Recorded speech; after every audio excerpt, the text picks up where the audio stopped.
जय जय साई, जय जय साई, तेरी महिमा अति सुखदाई।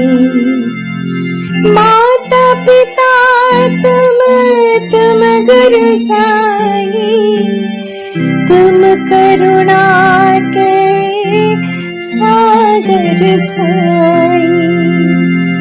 जय जय साई, जय जय साई, तेरी महिमा अति सुखदाई। नमस्कार, ओम साई राम। साई श्रद्धा सबूरी चैनल से आप सभी साई भक्त को दिवाली की ढेर सारी शुभकामनाएं। सभी भक्तों को हमारी इस परिवार में बहुत बहुत स्वागत करती हूँ और सभी भक्तों से मैं अनुरोध करती हूँ हमारे चैनल को सब्सक्राइब करें, हर एक नोटिफिकेशन जरूर से चेक करें और हर एक वीडियो आप लोग जरूर देखें। आपको देखने के बाद कैसा लगा, आपका कमेंट हम लोगों को जरूर ड्रॉप करके बताएं।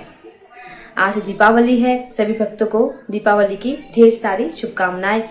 इस शुभकामनाओं के साथ हम हमारे इस परिवार से बाबा के सामने यही प्रार्थना करते हैं, हे बाबा सभी के घर में उजाला भर दो और सबका जीवन उजालाओं से भर दो।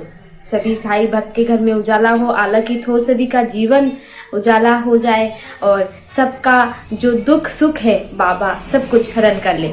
ये सभी चीजें लेके बाबा के सामने हमारा इस परिवार बहुत प्रार्थना कर रहा है कि बाबा सबको अच्छा करो, सबको ठीक कर दो और आपका जो आशीर्वाद का बौछार सबके घर घर में कर दो।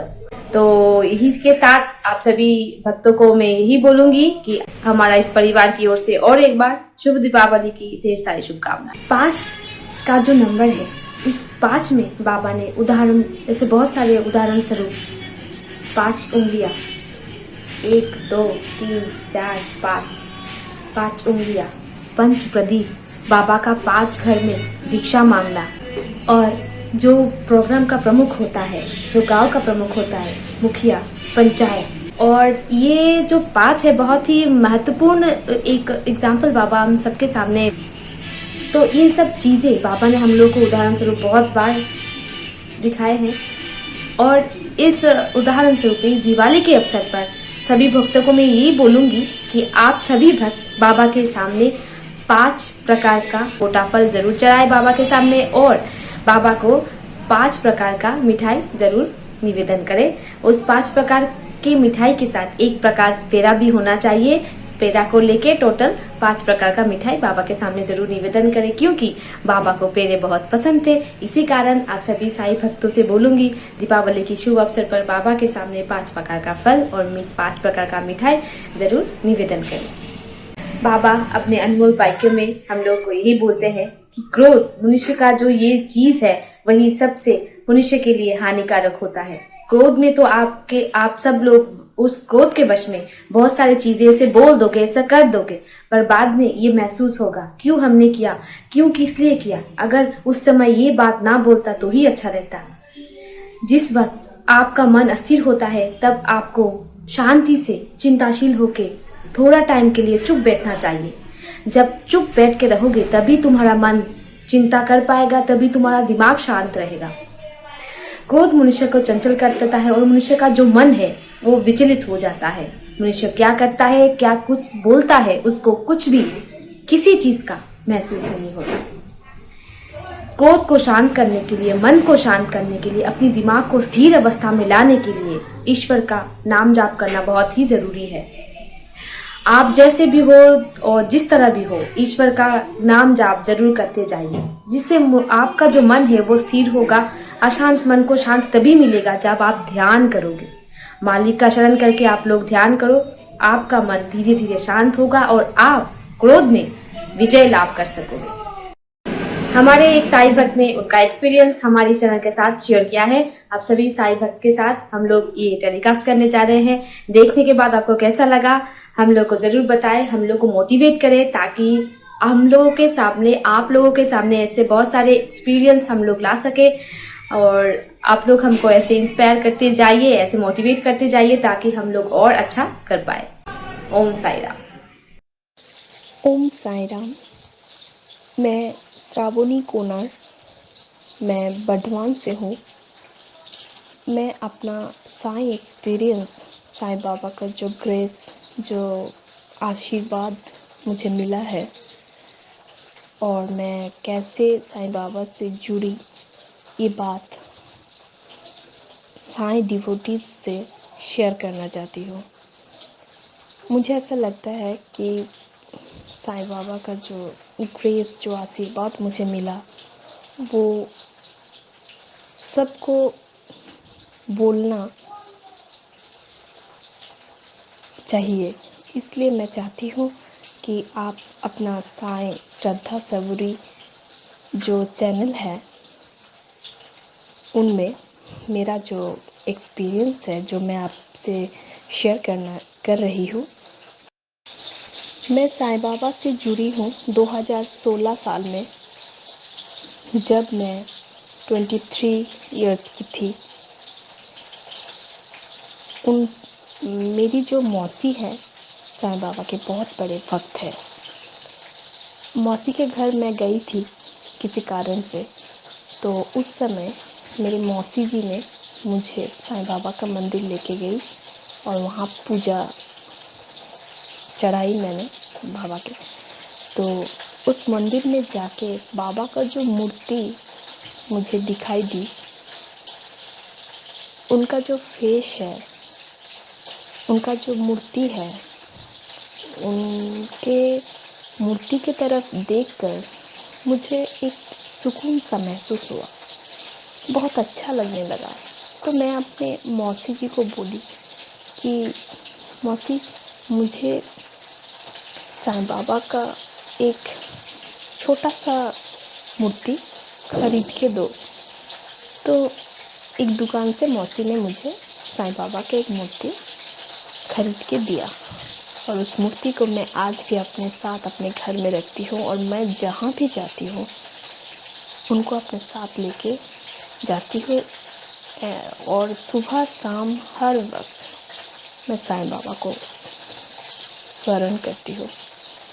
वैसे तो मेरे जीवन में साईं बाबा का जो आशीर्वाद है, जो एक्सपीरियंस है, वो बहुत सारे हैं, बहुत सारे। लेकिन अभी फ़िलहाल कुछ एक्सपीरियंस मुझे हुआ जो मैं आपसे शेयर करना चाहती हूँ। वो है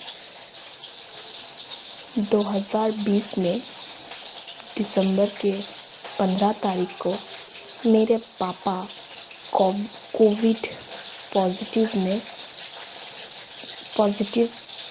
रिज़ल्ट आया था उनका। तो अचानक से वो बहुत थकान महसूस करने लगा, उनको सांस फूलने लगी। तो जब हम लोग डॉक्टर के पास गए तो बोले कोविड टेस्ट करवा के कि वो कोविड पॉजिटिव है और उनको हॉस्पिटल में एडमिशन करवा लिया।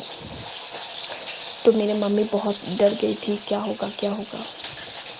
तो हम साईं बाबा को बहुत मानते हैं कि अगर उनका आशीर्वाद उनके भक्तों पर रहे, उनके आशीर्वाद अगर भक्तों के माथा के सिर के ऊपर रहे तो कुछ नहीं हो सकता, भगवान अपने भक्तों को ज़रूर बचा लेंगे।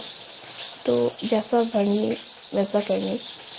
ऐसा हुआ कि मेरा पापा का जो कोविड 2 दिन हॉस्पिटल के रखने बाद उन लोग मेरे पापा को छोड़ दिया, लेकिन फिर भी मेरा पापा का जो लंग्स है उसमें एक स्पॉट आ गया और उनको मेडिकेशन में रहना पड़ता है अभी भी। लेकिन फिर दिसंबर से ट्रीटमेंट चलती रही। अचानक से मार्च महीने में उनको फीवर आ गया और वो फीवर कंटिन्यू जुलाई मंथ तक था। जुलाई तक 5 मंथ्स उनका फीवर रहा। तो हम डर गए थे कि फीवर, और इतना सारा डॉक्टर, इतना सारा टेस्ट हमने करवाया, लेकिन कोई भी डॉक्टर ये बोल नहीं पा रहा था कि किस वजह से उनको बुखार नहीं उतर रहा। फिर हम साईं बाबा को बहुत बुलाए, बहुत उनको करते रहे कि प्लीज़ मेरे पापा को बचा दो, प्लीज़ मेरे मम्मी का मांग में जो सिंदूर है उसको बचा दो, बचा दो। बहुत, लेकिन साईं बाबा बहुत बहुत अपने भक्तों पर कृपा करते हैं। इसलिए जब इतना सारा डॉक्टर दिखाने के बाद भी नहीं उतर रहा था, फिर मेरी मम्मी ने साईं व्रत शुरू किया। 9 बृहस्पतिवार का साईं व्रत रखा और मैं अपने पापा के लिए साईं सच्चरित पढ़ने लगी। मेरे एक छोटे से बच्चे हैं, इसलिए एक हफ्ता में वो ख़त्म करना मेरे लिए पॉसिबल नहीं था, क्योंकि घर का काम, बच्चा संभालना, उसके बाद साईं सच्चरित पढ़ना मेरे लिए पॉसिबल नहीं था एक हफ्ते में ख़त्म करना। इसलिए कम से कम 1 महीना लग गया उसको ख़त्म करने में। लेकिन फिर भी मेरे पापा जी जुलाई के 11 जुलाई से अचानक से फीवर गायब हो गया। इतने डॉक्टर इतना टेस्ट करने के बाद भी जो बुखार नहीं उतर रहा था, अचानक से जुलाई के 11 तारीख से मेरा पापा का फीवर एकदम चला गया और फिर कभी नहीं बुखार आया।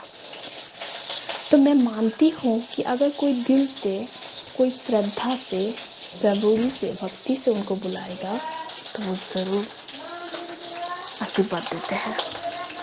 ओम साईं राम।